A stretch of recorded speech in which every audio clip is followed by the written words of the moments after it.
But for those of you who are with us right now, we just want to really thank you for being here and thank you for taking the time with us. We're grateful that you have joined us, and we're going to spend the next 6 minutes here just being together and hopefully getting to know each other a little bit. The chat will open in a minute or about half a minute, and we'd love for everyone to introduce themselves in the chat. Also, I will go to my slides right now and make sure that we get through our housekeeping.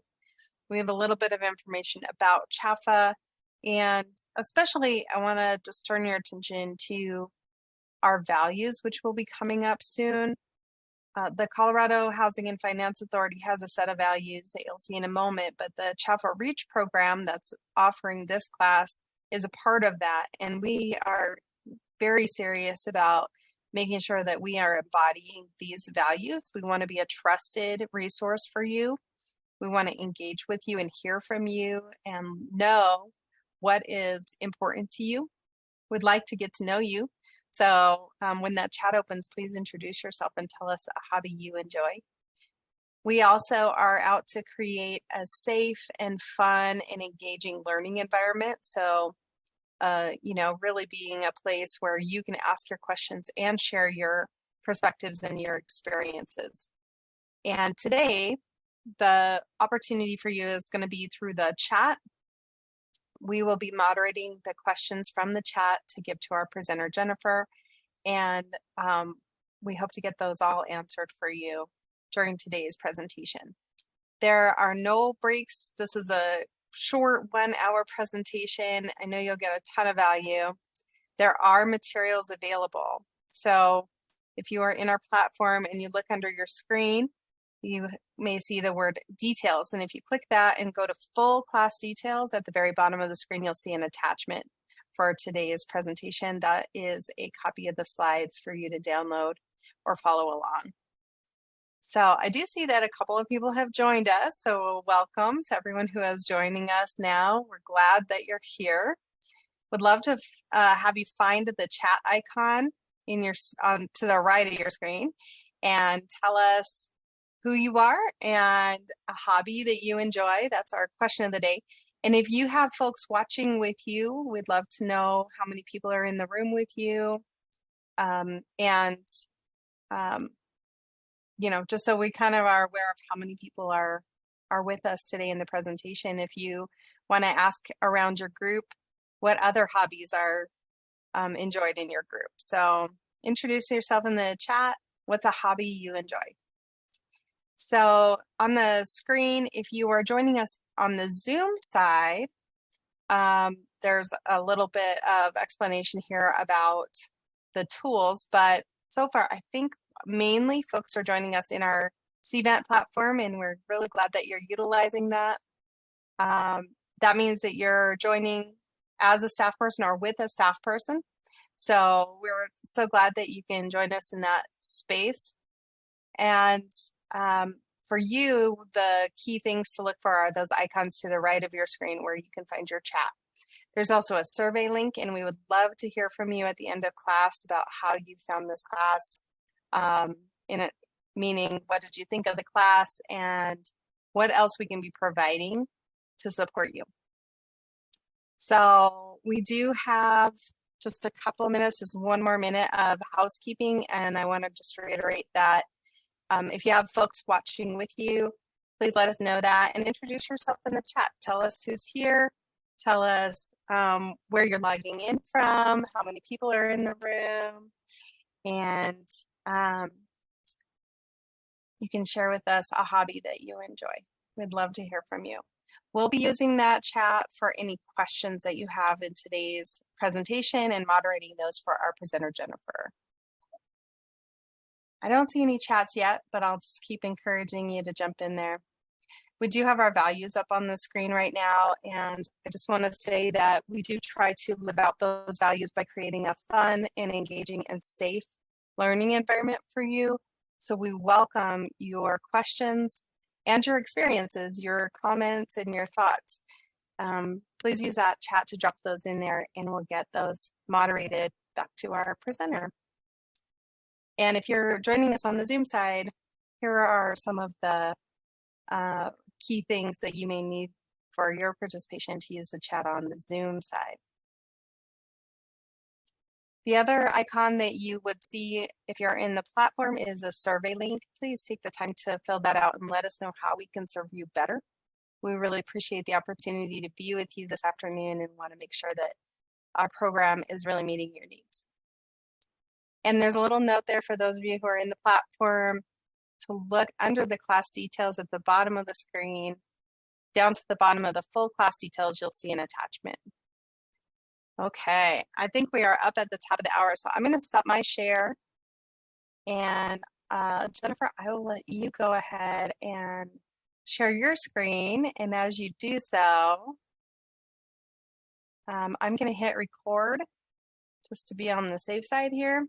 Okay. And introduce you. All right. Well, there we go. Oh, actually, I think we're already recording. So, all right. As far as I can tell, we're doing real good on that. And all right. See it. Okay, good. Right I will introduce you real quick, Jennifer, and okay. Then we'll let you go. Sounds awesome. Okay. Thank you, Belinda. Yes. Well, thank you, Jennifer. We appreciate you being here. For those of you who don't know me, I'm Belinda Waldron. I'm the coordinator of the Chaffer Reach program at the Colorado Housing and Finance Authority. And it is my great, great pleasure to be with you and to hopefully be providing some content that adds to your life, your quality of life and enjoyment. And today I want to introduce you to one of our favorite presenters who teaches on a lot of different topics. So Jennifer Lawson is also known as Mother J, and Jennifer has a Bachelor's of Science in Integrative Therapies from Metropolitan State University of Denver with a background in healthcare. She has earned over 100 hours of continuing education in aromatherapy, fitness, business development, and more, and she's accumulated over 2,100 hours of group instruction in fitness and wellness. So the knowledge and experience she's obtained over the years provides you with a well-rounded, educated, and informed platform to base your own health and wellness on. I'm so impressed that Jennifer was able to reverse her own diabetes and hypothyroidism with a combination of healthy diet, exercise, and a full regimen of chemical-free herbal teas, masks, and tooth powders, as well as aromatherapy. She has helped to reduce and control her family's allergies and illnesses with the use of herbal remedies and natural cleaners. So we want to promise you that her recommendations and support are completely holistic, whole person based, always mindful of individual differences and preferences. And of course, we make no medical claims, but we hope that you will value the time that you spent with us today. It's really, it's really going to be rich. Jennifer, thank you again for being with us. You're welcome. Thank you. Right on. It's so exciting. So today we're here to talk about 6 steps to fat loss. It's basically fat loss without dieting or exercise. And it just some basics on ways we can lose body fat without adding to our exercise regimen or changing our starving ourselves or doing crazy diets or any of those things. So we went over me, and so what really my favorite part is through healthy lifestyle choices, eating habits, and all natural therapies. Many of our health problems like diabetes, hypertension, allergies, they can be reversed or controlled, and we don't have to spend a fortune on medications or poison ourselves with pharmaceuticals, prescription drugs, or even over-the-counter medications to do it. So, first, we'll look at what body fat is. There are benefits and risks to body fat. Of course, we need some, but too much is a bad thing. We know that. And then some steps, ways to help the body stop retaining body fat, or at least reduce the amount that it retains. It has so much more to do with our mental aspect than we realize. So, our body fat. There are 4 basic types of body fat. They've divided it further, and we've learned a lot more about body fat over the last probably 10 years. So there is white, brown, beige, and pink. Some is beneficial and too much causes negative health effects. Body fat is stored as essential, subcutaneous, or visceral fat. And so white body fat is large white cells that are stored under the skin and around the organs. The two main functions is energy storage and hormone production. So without some fat, we cannot create estrogen, testosterone, insulin, cortisol, human growth hormone. We have to have fat to create those. Then the brown fat, they're very small, hard, dense fat cells. They're usually found in babies, often retained in our necks and shoulders, which is kind of funny if we compare, when we think of comparing ourselves to like a camel, they retain a lot of fat in the shoulders and neck to help them sustain through periods of lack of food. So what these fats do is help to actually regulate or reduce body fat. So they help burn fatty acids and regulate body temperature through the hormone combination and cascade effect that it has as we break down fat in the system. So they actually burn fatty acids. So some of it is retained in adults. It's hard to keep it. And we can't really make more. So we're kind of stuck with what we have. Then there's the beige cells, which they call it bright fat, which it's not quite white fat. It's kind of got a yellowish, brownish, light brown color. And they're finding there is a division of it. It's different than brown cells and it's different than white cells, but it does what both do. It stores energy and it assists in burning fatty acids. And this one is a new one they're finding a lot more information out about, is we can make more beige fat by exposing ourselves to cold and things like that. So we can create more of that type of body fat that can help burn fatty acids. So body fat can be a good thing. Then there's the pink fat, which this is all white fat that has been converted for the specific purpose of pregnancy, of carrying a new life, embryonic development, and then also lactation. So our body fat is stored as essential fat. So this is the fat that the body needs for hormone function, vitamin absorption, and temperature regulation. So yes, we do use some body fat as an insulator. Most of it is found in the brain, the bone marrow, around the nerves, and around the membranes that protect the organs. So this is the fat that the body needs and uses for protection, needs for energy too. Then there's subcutaneous. So this is any fat that's stored under the skin.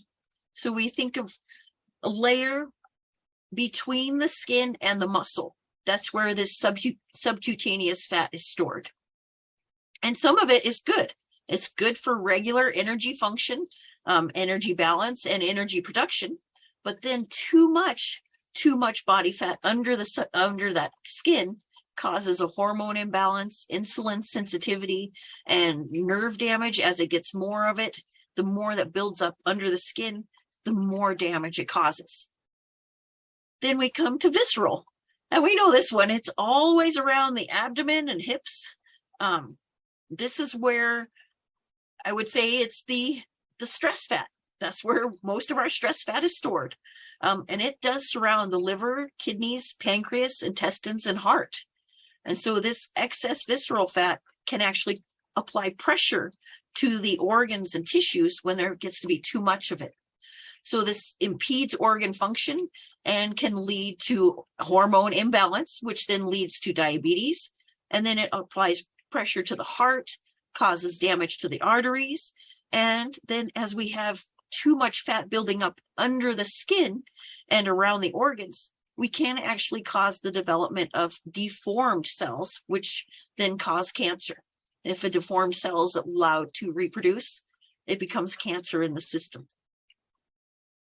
So our benefits and risks of body fat. So a healthy body fat percentage.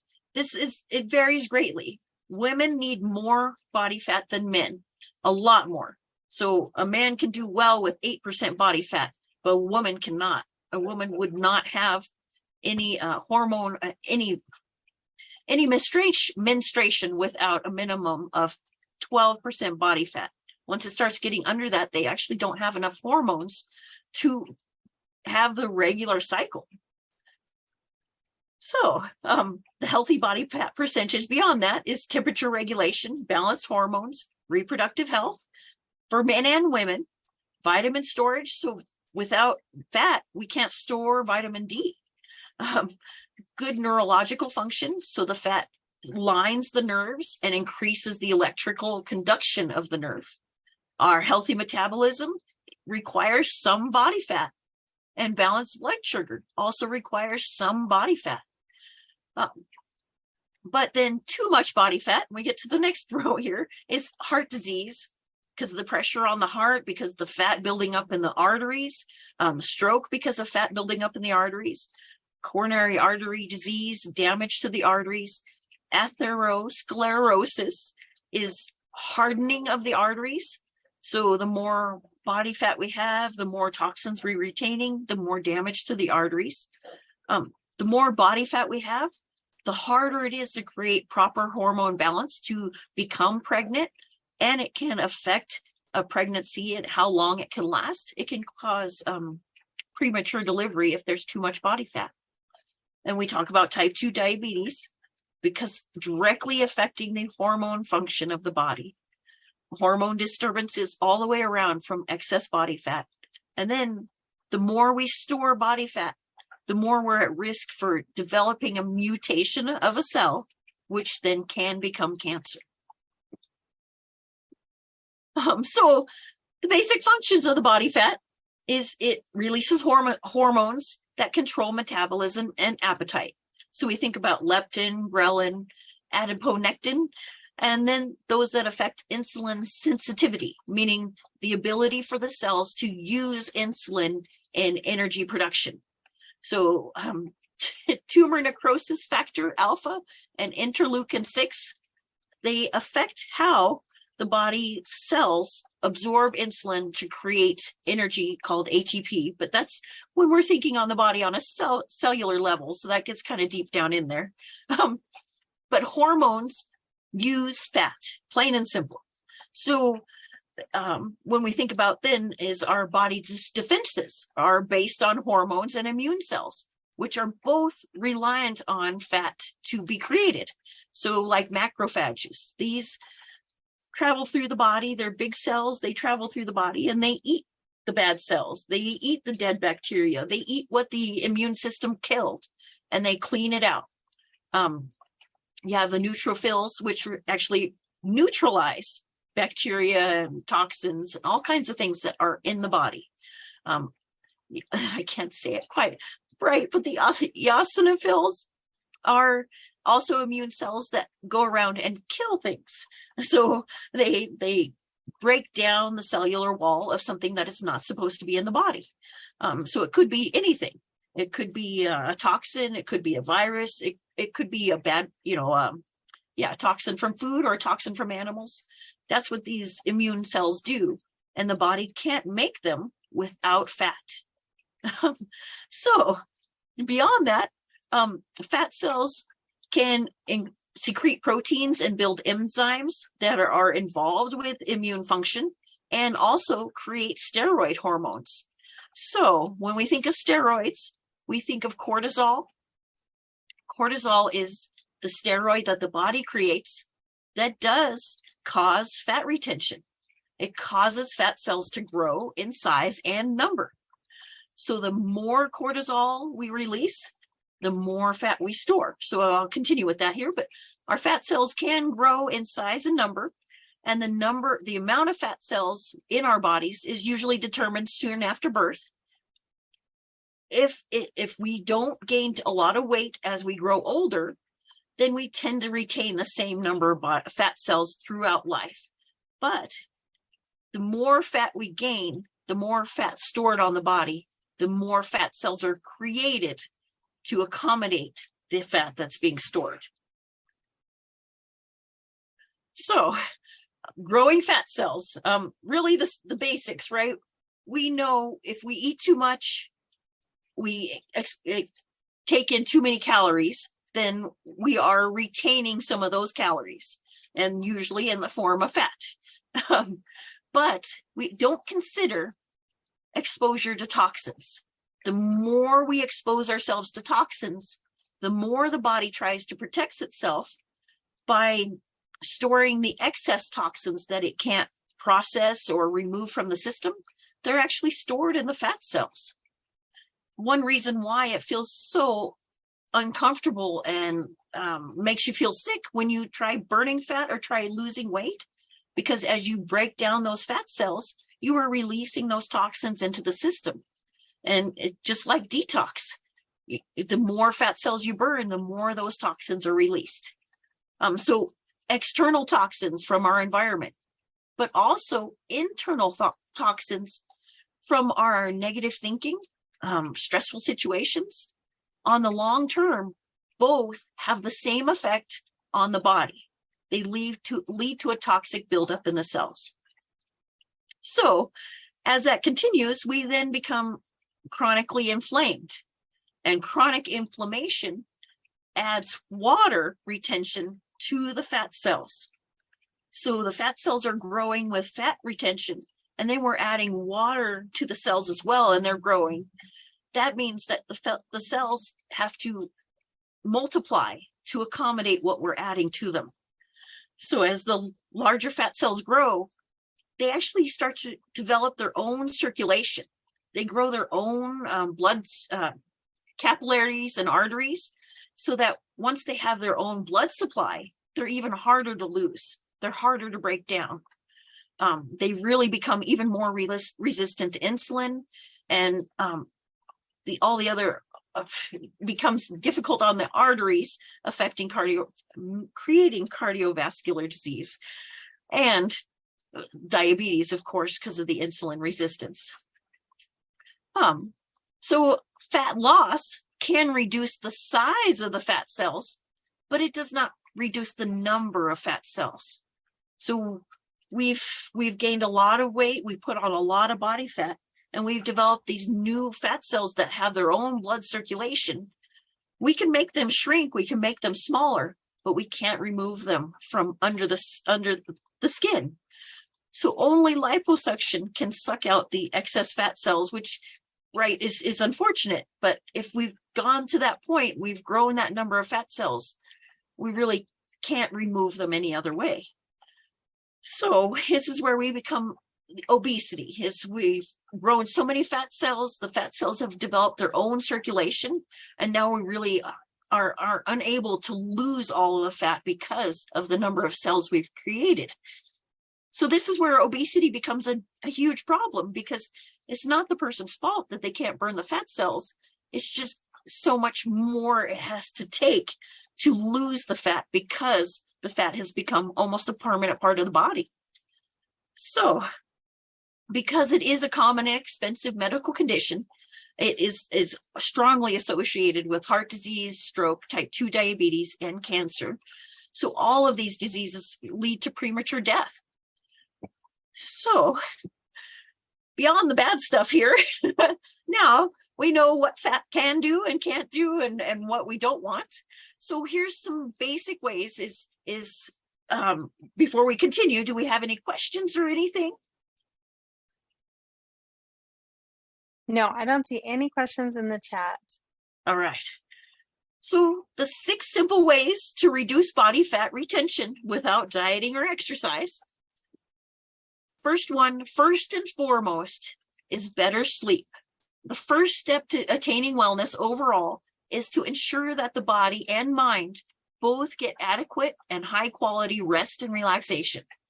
I mean, that has to be first. It has to be first over anything else, is making sure you get enough rest. So quality sleep improves learning and memory, has positive impacts on metabolism and body weight, increases safety and performance, strengthens the immune system, reduces stress and depression, which both are directly related to body fat retention, It reduces our risk for injury, our overall mood, our emotional balance, and then our hormone regulation. So all of those things can have a link to how much body fat we're retaining. So then inadequate sleep, we have more accidents. Our skin actually breaks down. We get more wrinkles and we age faster. We develop depression because we're just not getting enough adequate rest and the brain's not getting enough sleep. Then diabetes, because the less we sleep, the more cortisol we release, meaning the more imbalanced the system is, the more stressed it becomes, which leads to inflammation, which can lead to heart disease, inflammation on the brain, which causes memory problems, dementia, Alzheimer's, poor judgment, learning disruptions, and of course, weight gain. So all the way around, better sleep is better. So just a few basic ideas to improve our sleep is make the bed only for sleep and intimacy. That way the brain knows when you go to bed, that's what you're doing. You're going to bed. Make the bedroom relaxing.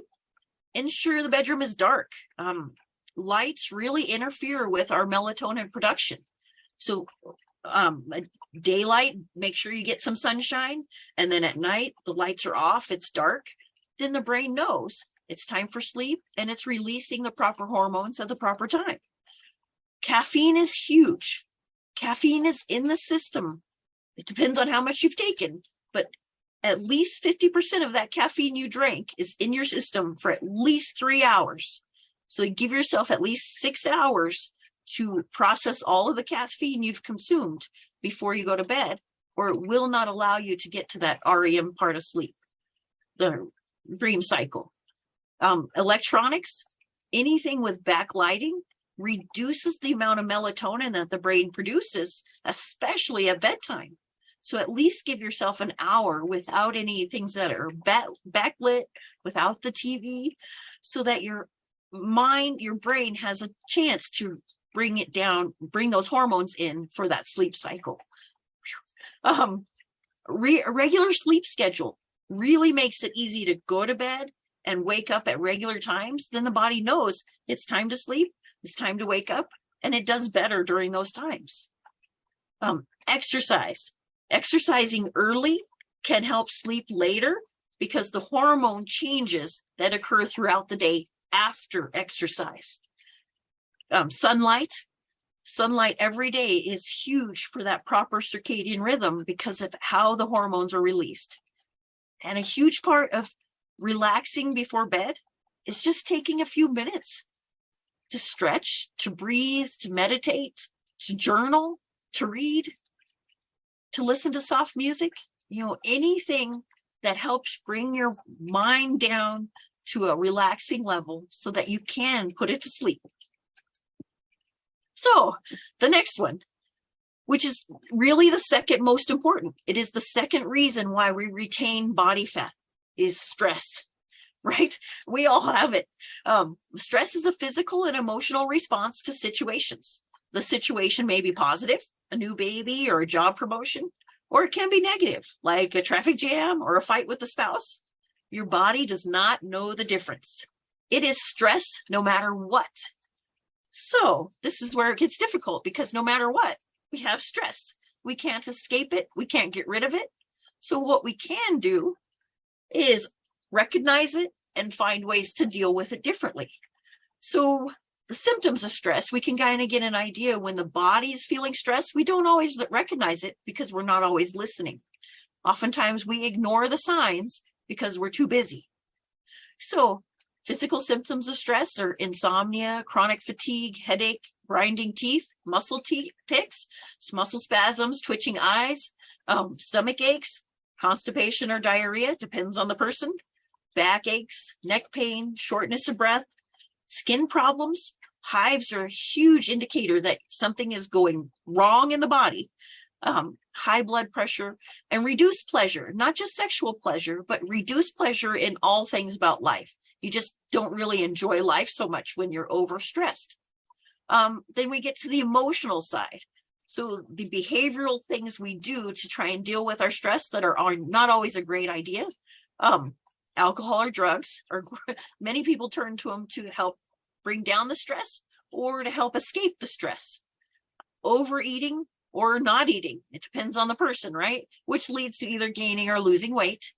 But if we're overstressed, we're so worried about our stress that we're not really able to concentrate on many other things, which then we're not also remembering things well. We're forgetting things, we're losing things, we're losing our productivity because we're forgetting things, we're losing things. Mood swings, we're getting frustrated because we're forgetting things and losing things. We'll get angry, our temper will have short temper. And then we'll be upset, we'll be sad, we'll feel anxious or depressed because we had the short temper, we were angry. And because of these reactions, then we'll isolate ourselves from people and relationships because we're worried about how we're going to react. And so we're unproductively worrying about these situations that we can't change. So it seems to progress, it builds on top of it. And as that builds up, we release more cortisol. The more cortisol we release into the system, the more inflammation and fat are retained in the body, the more fluid and fat. So to reduce our stress, we can take control of these situations. We can take control of our reactions. So first and foremost is sort the stressors. Take some time, write them down. Give yourself some time to learn about what causes you stress, try to understand it, and try to take a different approach. So this is where we get these 4 basics of stress. Is the first one is it's important and it's changeable, meaning you have to do something about it and you can do something about it. So you have to take action. So those ones always have to be dealt with. The second one is important and unchangeable. Sometimes these can feel hopeless because you have to do something about it and you cannot change it. It is a part of everyday life. You have to be dealt with it by changing the way you think about it, because that's the only way you can deal with it better.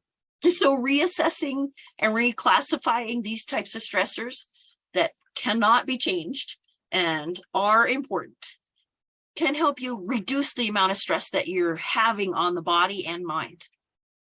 So then the third stressors, these ones are unimportant and changeable.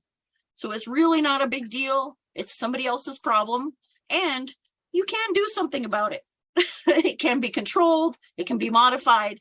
You can do something differently. This is solving a problem and it can help build your confidence and help you have skills for dealing with other problems later on, which actually reduces your stress in situations. So you have less cortisol released and you're storing less fat. And then the fourth is unimportant and unchangeable. So these are the ones that are not worth your stress. These are the ones that have to be ignored. You have to turn away from, you have to walk away from. Do not give them your attention or energy, and they won't cause you stress. It was not a big deal, right? These are the hardest because oftentimes they have to do with other people or situations that you can't change, and they're hard to ignore. So self-care. Great ways to reduce our stress is take time off, a few minutes, a few hours, just alone time, being with yourself. Make it a spa day. Spend time in the bath, skincare routine, do some body brushing, full body brushing, solve a puzzle. Being present, think of the here and now instead of worrying about what you couldn't take, you messed up in the past, or thinking about what you can't change in the future. Reaching out for help when stress is really getting to you and you're not able to deal with it. Talking to someone is huge. Tune into your body. Take time to listen to and understand your own body. So you know when something is going wrong and you're not relying on someone else to give you an idea of what possibly may be going wrong, which of course we can't know everything because we can't see inside ourselves and we can't do our own blood tests. But tuning in, taking time to just sit and listen to the body really helps you understand where some weird pains are coming from so that you can work with those. And that does reduce your stress. Deep breathing. 10 slow, deep breaths have been shown to reduce your blood pressure by 10 points. Just 10 slow, deep breaths. You can control your anxiety, your stress, with just your breathing. It's really simple. And it's the same kind of concept of what a smoker does. When they're taking a drag off that cigarette, they're taking a long, deep breath and then a long exhale. You can do it without the cigarette and have the same benefit. And so then, laughing out loud, we all know how good we feel when we have a good laugh with friends or family. It releases endorphins and actually reverses the effects of the cortisol. Oh, so a little more is be grateful. If you're having a terrible day and you don't think there's anything else that could possibly go wrong, find something positive. Find something that you can be grateful for. It really helps to bring in more optimism and helps you to feel less stressed. Meditation is a great way to help calm the mind. We're not talking empty mind. That's really useless. What we're talking is a single focus. So you're listening to a song, you're repeating a mantra, you're looking at a color, you're walking and listening to the birds. Any way you take your mind off of it is going to help reduce the stress in the body. Now, this one is huge. Catastrophizing. This is common. I mean, we could think the weirdest things are going to happen and it's going to be the end of the world. And this is what is affecting our mind. The more we think like this, the more the body is retaining stuff to protect us, retaining fat to insulate us, and it's not helping us. So sometimes if we think it's going to be catastrophe, then the body and the body thinks so as well. So it gets stressed. Cranking up the tunes. This is just like a meditation, taking your mind off things, giving yourself something else to focus on. And so many people will tell you it can only be classical music. Well, I disagree. Pick your favorite music, pick your favorite song, listen to it over and over. You don't sing with it. You're just sitting there listening. It is a great way to just take your mind off of your stress and give you a break from it. Getting moving, exercise. Exercise burns calories and releases endorphins, which completely reverse the effect of cortisol. So the more endorphins or good feeling hormones we release, the less negative effect cortisol has on the body. And so there's the sun again. At least all we need is 10 minutes of sun exposure, even on the face, to produce all the vitamin D we need for an entire day. 10 minutes is all we need. Fresh air outside can be huge in helping you feel more grounded and stable, which is huge in reducing our stress and helping us feel more in control. All right, so now, positive thinking. When we think negatively, that causes more stress. The more we think people hate us, the more we think we're ugly, the more we talk down to ourselves, the more this negativity we bring in, the more fat we retain, because the body, again, is trying to protect you from this negativity. And it does it naturally. It wants to protect you, and maybe not in such a great way. Right? So changing the way we approach the things we face in life can change the things themselves. Right? Overall, positive thinking improves the quality of life substantially. And we don't even really often consider how a negative thought affects our mind and body. So here it is. The more we think negative, the more cortisol is released, because it is a stress. Negativity is a stressor, which the more cortisol is released, the more inflammation, the more damage, and the more fat retention happens in the body. our triggers are our flight or flight response. So if we have a lot of negative thinking, we're going to have more triggers, and the body again doesn't know the difference between good or bad stress. So those triggers are a way of holding on to our negative thinking. So if we're not allowing ourselves to be triggered by things, we're not holding on to that negative thinking. Negative thinking increases our risk of developing obesity. Plain and simple, the body is getting stressed from our negativity, releasing cortisol, and cortisol causes fat retention. It's a direct connection. It increases our risk of developing diabetes. Cortisol increases our insulin production and causes inflammation. So on both sides, it's increasing our risk for diabetes because it's affecting insulin balance and inflaming the pancreas. Increases our risks of stroke, inflammation to the arteries, decreases blood flow, and can cause a stoppage or a blockage. Then our decreases in cognitive functioning through the effects of cortisol on the brain. Because cortisol is an inflammatory substance on the body, it inflames the brain as well. The longer the brain is inflamed, the more fluid is retained on the brain, the more damage is done. The more of those black spaces we get in Alzheimer's and dementia.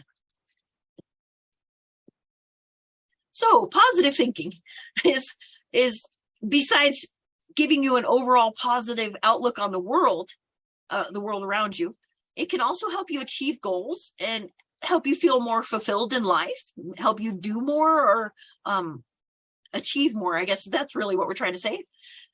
So the first thing of positive thinking is stress relief.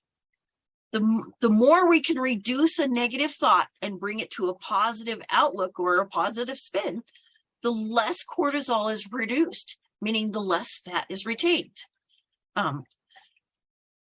Pain tolerance, which is really huge. The more we think negative about pain in the body, the more we overreact, the more we become a hypochondriac, the more the body gets stressed, the more we're worried about pain, and the more fat we retain.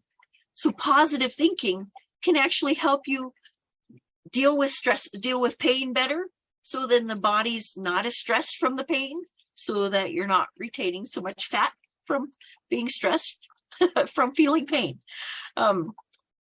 So just having a more positive outlook helps the body all the way around feel less stiff, less pain.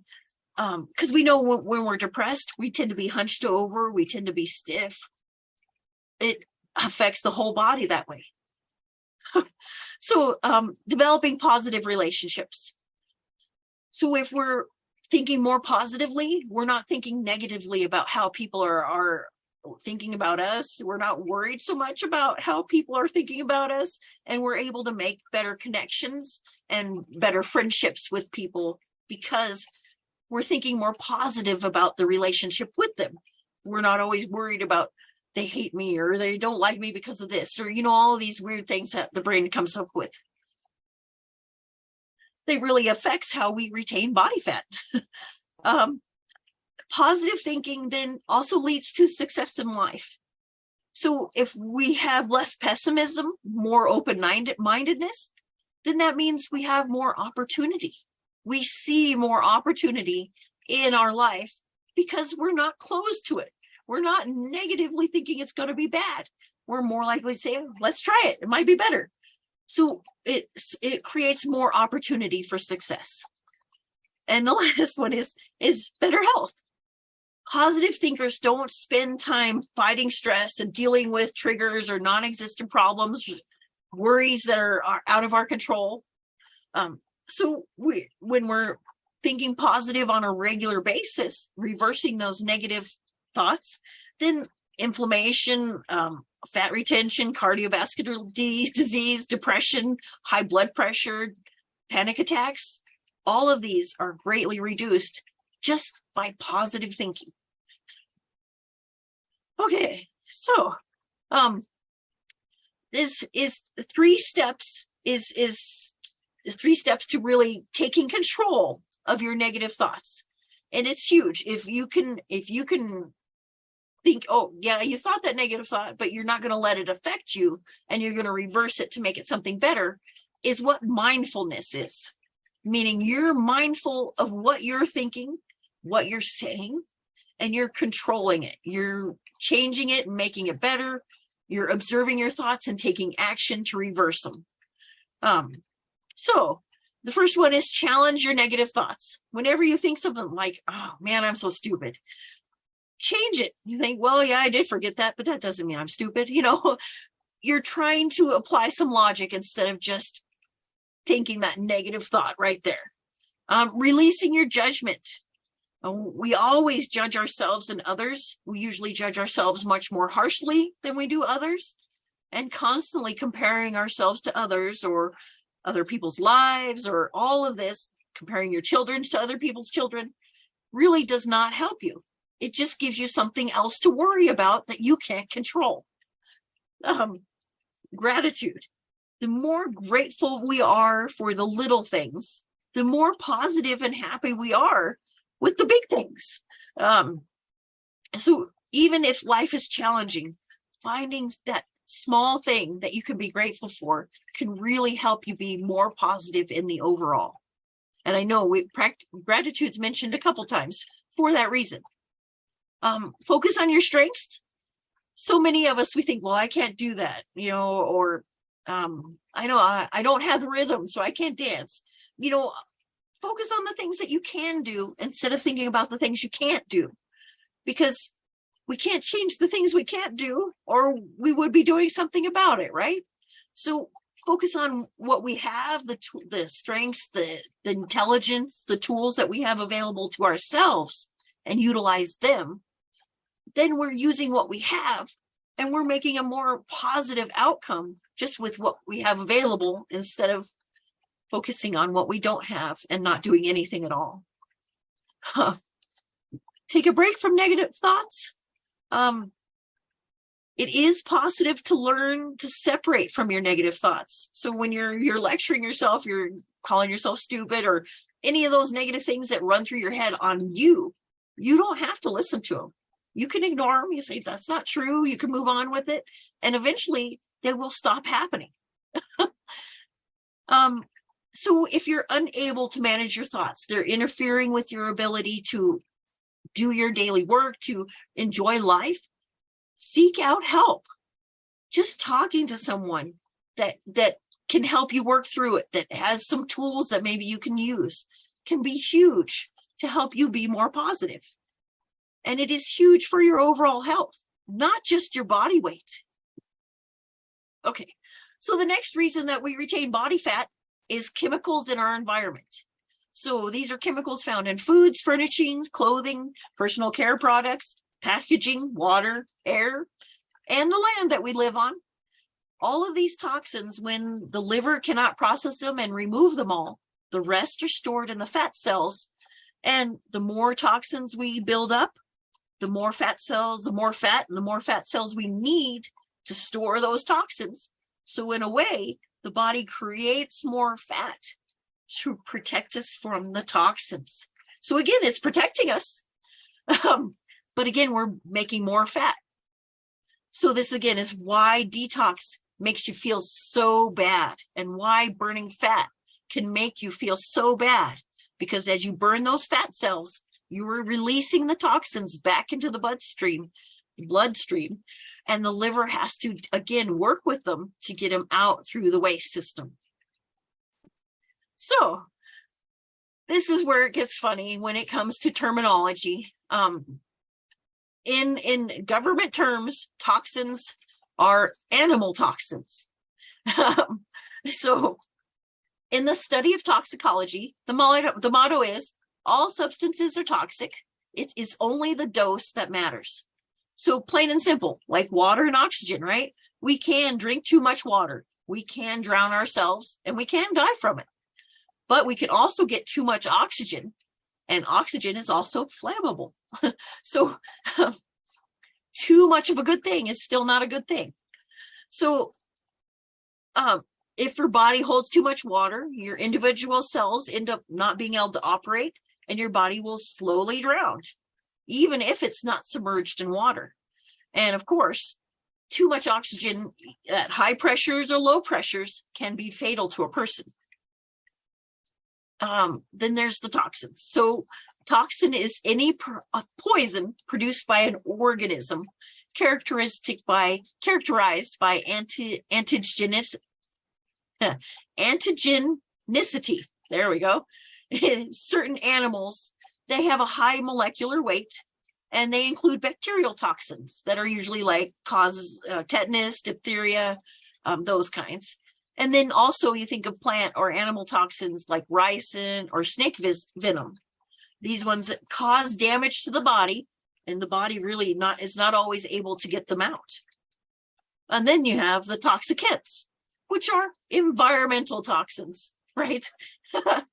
So we're not calling them toxins, but these are synthetic or man-made chemicals such as insecticides, bisphenol, and millions of other industrial chemicals that are used in creating plastics, creating carpet, coloring clothing, treating our water supply. These have low molecular weights, and they poison the body slowly over time because the body can only remove so much that it's exposed to at a time. So it builds up in the system. So here's the internal, external toxins, external, internal. Xenobiotics are environmental toxins and prescription drugs. We are exposed to these all day, every day. The body uses the liver to try and neutralize them and can eliminate some through the waste system, but some of it is retained. Most of it's from indoor air pollution. Even sitting on our furniture releases small particles into the air that we are breathing in. Then there's toxins from foods. Every time our food comes in contact with a plastic bag, a saran wrap, a plastic bottle, anything that it's plastic, that food absorbs some of the chemicals from the plastic, and then we drink it in, and then it's in our system. So again, the liver has to try and process it to get it out. Then there's the endobiotics. So these are the toxins produced by the body. So they include hormones, free radicals, and bile acids. Both, or all three, can be imbalanced greatly by stress. So our toxic thoughts and actions, 75 to 95% of the illnesses that plague us today are a direct result of how we think, how the mental thoughts affect the physical health is huge. We don't really realize how much our brain can affect the body. And it really is an epidemic of toxic emotions. When we think of how many people are on antidepressants, anti-anxiety drugs, using drugs to try and deal with the anxiety, it's just building up in the system. So the symptoms of toxicity, and this is either environmental, internal, or external. It could be stress that causes this. So bad breath, a coated tongue. The tongue, if it's coated in white, is a clear sign that toxins are building up in the system. Hemorrhoids. It has directly either to do with constipation or diarrhea. Hemorrhoids are caused by both, and both are related to how we are dealing with our stress and how we are eating. Constipation, digestive complaints, irregular or insufficient bowel movements, lack of dietary fiber due to fast food, or not taking time to use the bathroom because we're in a hurry, or pharmaceuticals that actually slow the processes of evacuation, and it can stop the feeling of needing to go to the bathroom. And then weight gain. Weight gain is a huge sign of toxicity. The body has to retain the waste somewhere. It can't be allowed to, the toxins can't be allowed to travel through the bloodstream all the time. So the body has to store it somewhere to protect you. Acne is a clear sign of toxicity. And when you think of teenagers with acne, it's hormone toxicity because their hormones are so out of balance that their skin is showing it. And then excessive body odor, belching, bad gas, all have to do with how the body is dealing with those toxins that are building up in the system. Lack of energy. Again, the body has to work harder to remove the toxins, but allergies and a sluggish liver can really reduce the amount of energy that you feel. Inflammation and pain, directly related to fibromyalgia because of the toxins building up on the nervous system. Mental fog, poor concentration, lack of desire, all because the toxins are building up in the system and the body's not able to remove them. The same thing as depression and mental fog. It's affecting how our brain is able to think, and it's affecting how the nerves are firing. Then we get headaches. Toxicity affects the brain and causes inflammation on the brain, but also can affect the lower neck muscles. So we feel more headaches, we feel more neck pain, we feel more lower back pain. Nausea and lack of wanting to eat can happen a lot with toxicity because the body doesn't know how to get any more out, and it's really building up in the system. And then you have allergies and food sensitivities, which are directly related to a buildup of toxins in the system. And it's toxins from the foods that we're eating. That's why we become allergic to them. Okay, so reducing the chemicals. First and foremost is whole fresh foods, right? That if it comes in a box, it's got toxins in it because it's been highly processed. DIY, yes, make your own. Make your own baby food was even a huge thing we did when my kids were growing up. We just cooked our food, waited for the seasoning and ground up what they could eat with us. But doing yourself not only burns calories, but also ensures you know what you're eating. Preservative free. They have shorter shelf lives, of course, but because of what preservatives do to the body, meaning inflammation and fat retention, we want less preservatives in the system. And a lot of preservatives, especially in and hydrogenated oils that are made to not go rancid even through cooking, are a carcinogen. They are causing cancer because the body does not know how to digest them, does not know how to break them down. So we think of McDonald's fries, the fry oil, that's what I mean. Getting moving. The more we move waste out of the system. So the more we're flexing those muscles, the more the body's breaking it down, sweating it out, breathing it out, and pooping it out. So the more physically active we are, the more the digestive tract is moving waste along with the mouth and the sweat. So all the way around, you're releasing more toxins just by exercising, just by moving. I mean, don't have to exercise. All you have to do is walk. Okay. So fiber. When we think of fiber, we think of insoluble fiber. These are the fibers that the body does not break down. They stay as they are as they pass through us, and they make this slimy mucus. And this slimy mucus absorbs toxins and waste as it passes through the intestine, and it lubricates the intestines. So the intestines rely on mucus to keep everything sliding through. Insoluble fiber improves the mucus flow and absorbs the toxins as it passes through. So, of course, fiber is not found in a cardboard box, ever. Anything that's been dehydrated, ground up, or processed is lost much of its nutritional or fiber. Sorry. But fresh fruits, vegetables, seeds like flax, chia, and also sesame, there we go, whole grains like brown rice and oats, but being aware that brown rice and oats can be inflammatory.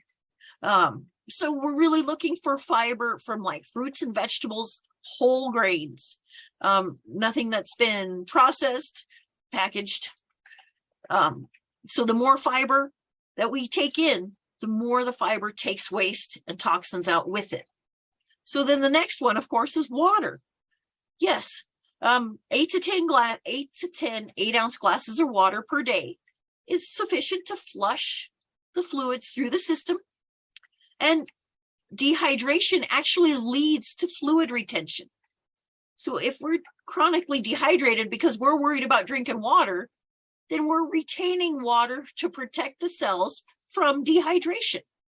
So yes, when we start drinking water, yes, we will pee more because we are flushing the excess water out of the cells that we have stored. Once your body finds that fluid balance by drinking water on a regular basis, you no longer urinate as often because the body finds balance. But you have to find that balance first. So if you're not a water drinker and you start drinking a lot of water, yes, it's going to come out. So then hygiene and cleaning products.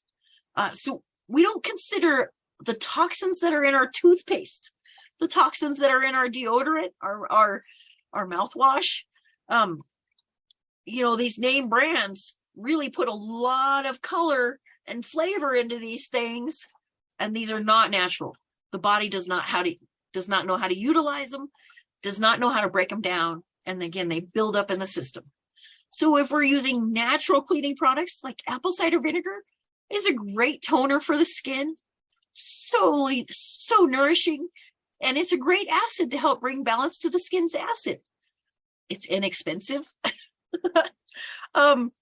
So the more toxins that are in our hygiene, our natural care, our home cleaning products, even the air sprays, our perfumes, the more we take in with those, the more toxins are in the body. So reducing chemicals from the mind. So reducing the cortisol that's produced by the brain by taking control of it. Using journaling, meditation, visualization to control negative thinking and to bring around positive direction of the brain. So writing down your problems, get those aggravations out. Write down what's causing you anxiety. Take a few minutes to meditate on those things. Give your mind a focus other than your worries. Using visualization to take yourself to a happy place. My favorite place is the deep forest. I close my eyes, I can go there, I picture the trees, I can even smell it. That is a meditation. It reduces negativity and detoxifies the mind. All of these together can help get rid of some of the mental and emotional toxins that build up. And you're doing it for yourself. Just taking a few minutes for yourself. So we're almost there. Eating for your body type has to do with a lot of research they've done since yoga came out, but they're also, I think, if you've seen the Facebook posts about the guy that talks about it's not about what you're eating, it's about how you're eating it and when you're eating it, all that has a lot to do with it. But also certain body types react with certain nutrients differently. So this is where we come into this, is all health-related measures, whether exercise program, dietary plan, or herbal supplement, must be based on an understanding of your individual, unique body type for the best results. So this gives you a little bit of information. This is where the Facebook post comes in. This is where we're talking about the endomorph, mesomorph, and ectomorph, which correlates a lot to yoga, which we'll see there, is our body type or somatotype has a direct effect on how our body utilizes nutrients. So when we think of an endomorph, we think of someone like me that has thicker bones, a stockier structure, larger midsection, wider hips, and tends to retain more fat. One of those people, it's easy to gain fat and it's hard to lose it. So we have naturally a slow metabolism, And it can be due to chronic conditions. I happen to have hypothyroidism and diabetes, but I keep control of them without medications. So all of these things can lead to a chronically positive daily energy balance, which leads to fat retention. So the endomorph tends to be a little slower, tends to do a few less things, and retains more body fat. But then you get the mesomorph. They're the medium body structure. So their shoulders tend to be wider than hips. It's easier for them to develop more musculature. They can be the bodybuilders, the weightlifters. It's easy for them to build muscle. And they have an efficient metabolism, so they can gain weight and lose weight with no problem. These are the people that we often get jealous of, because they could change their body shape with their desire. Then we have the ectomorph, and it's usually the shoulders are narrower than the hips and relatively smaller muscles, thinner bones. They tend to be thinner all the way around, and they have a fast metabolism. So it makes it very difficult for them to gain weight, and often shows indicates eating disorders like anorexia or bulimia, where they have a BMI of less than 17. It's often an ectomorph issue because they feel like they're fat even though they're not. So here's where we combine our mind-body types from Ayurveda, which is yogic wisdom on personal health. So Ayurveda has 5,000 years of history of being used in treating people. So I brought them together so you could see how they come together. Is Vata is the ectomorph, is the fast-moving, the fiery person, the thin person that has a fast metabolism, that's always energetic, always on the go. So this is movement and change. This is the ectomorph. Then you have Pitta. This is transformation and metabolism, or the mesomorph. So we talked about the person that has a strong appetite, has no problem building muscle, can lose weight or gain weight at the drop, whenever they want to. And the problem is, the more they come out of balance, the more heartburn, hypertension, ulcers, and inflammatory conditions they develop. So they can also become irritable and angry by not having a balance of their energy body type. So then here's the Kapha, where it comes to me again, is structure and fluidity, meaning we're strong structure and soft tissues. It's the endomorph. We're always solid, reliable, can be very contented, but we do have excess weight gain. We retain more fluids, often have more allergies.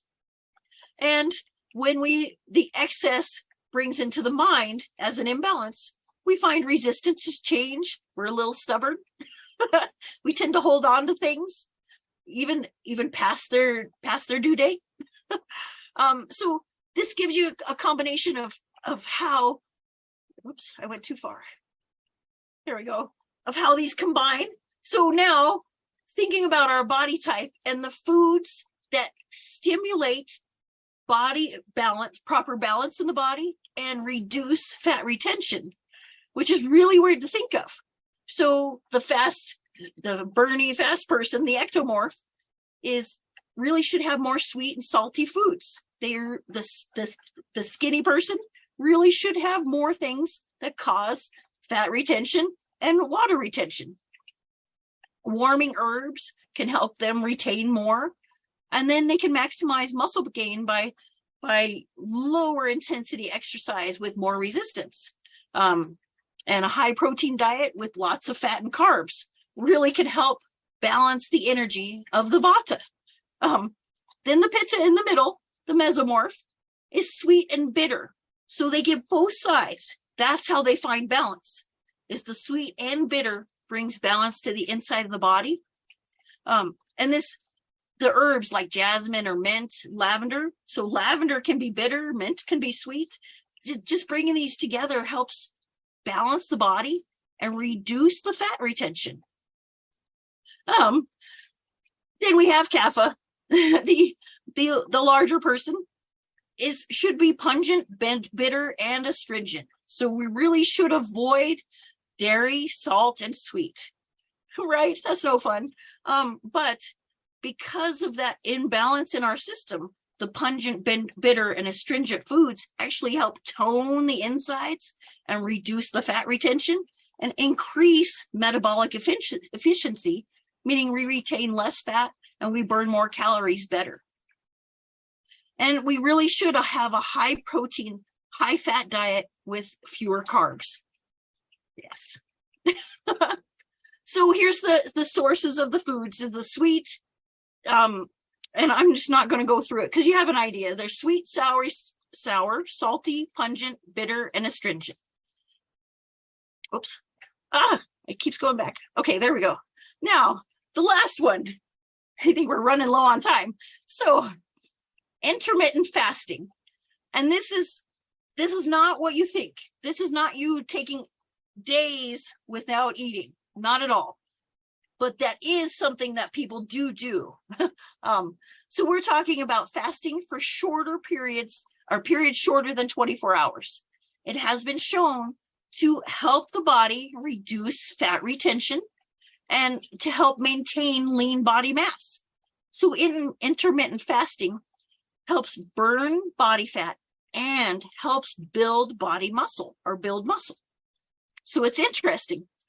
So with research, they're finding this is intermittent fasting helps improve bodily function by affecting waste retention. Plain and simple. So when we think of what we're doing is we're giving the body a little more time to process what's inside and to get more waste out. That's really all fasting does. So when we think of alternate day fasting, we're eating a normal diet on one day and have either fast the entire day or just a small meal that one day, which is really hard for a lot of people to go all day on just a few calories. So then we get to like 5 to 2 fasting. So you eat your normal diet 5 days a week and eat a very small amount for 2 days a week. But then, which makes it, you can get to the easier one, which is time restricted fasting. So when we think about it, when we go to bed, when we stop eating dinner, and then before we eat breakfast is an entire window of fasting. So for a lot of people, it can be 12 hours. Because if you eat dinner at 6 p.m. and then you're not getting up and eating breakfast until 6 a.m., that's a whole 12-hour window that you're not eating any food. And that's what a time fast really means, is you're having a large window where you're not eating. And we really want to go past that 12-hour window. So for example, you'd have dinner at 6 p.m. and then you wouldn't have breakfast until 9 a.m. So that would give you 15 hours, 15 hours there of not eating. So that gives your system extra time to process the waste and get more out. If this is difficult, if it's too hard to have that large gap, you can change your fast for only a certain number of days of the week. So you're not doing every day, but like on the weekend, most people sleep in on the weekend. So you are already extending your fast by sleeping in. So it may be easier to do just on the weekend. But also, depending on your activity level, there are people out there that eat 1 or 2 meals a day. And this is a huge time restricted fast. But this is for people that really are sitting at a desk all day, that really aren't physically active and are still trying to regulate their body weight. And they can do this without exercising, but you're still eating less, if that makes sense. So even 2 large meals a day, you're eating about 4 or 6 hours apart, and then you're not eating for the rest of that time. You're only drinking water or herbal teas that don't have any calories. So it really depends, but it helps the body again to remove waste. So then the last one is the vegetable juice fast. And this one is great, especially for diabetics who are trying to burn body fat, but still maintain blood sugar levels, because unfortunately, diabetics cannot fast. because the blood sugar has to stay stable all day long. And that does not happen with a fast.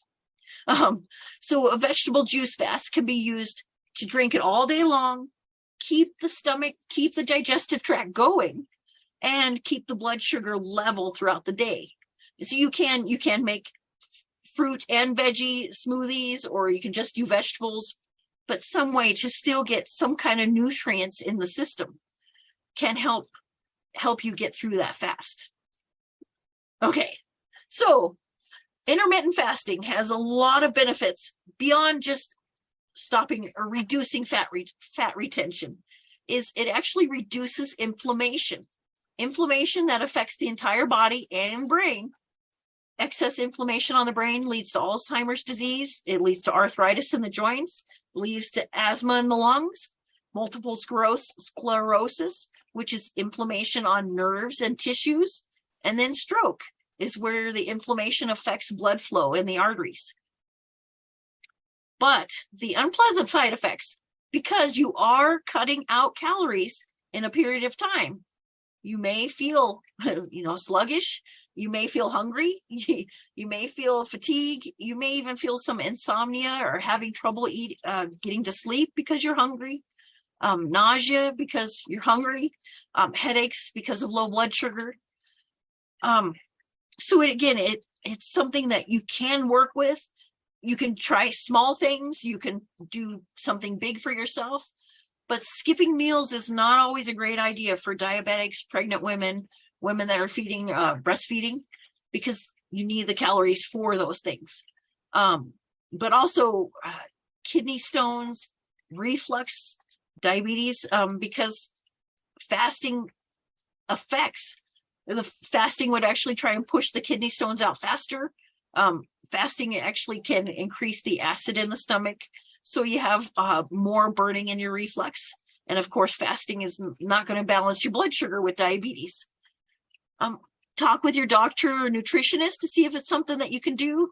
It's definitely a good idea to just give the body a little more time to process toxins to get the waste out. What I do in the morning to extend my fast just one more hour is chlorophyll water. Even lemon water is great.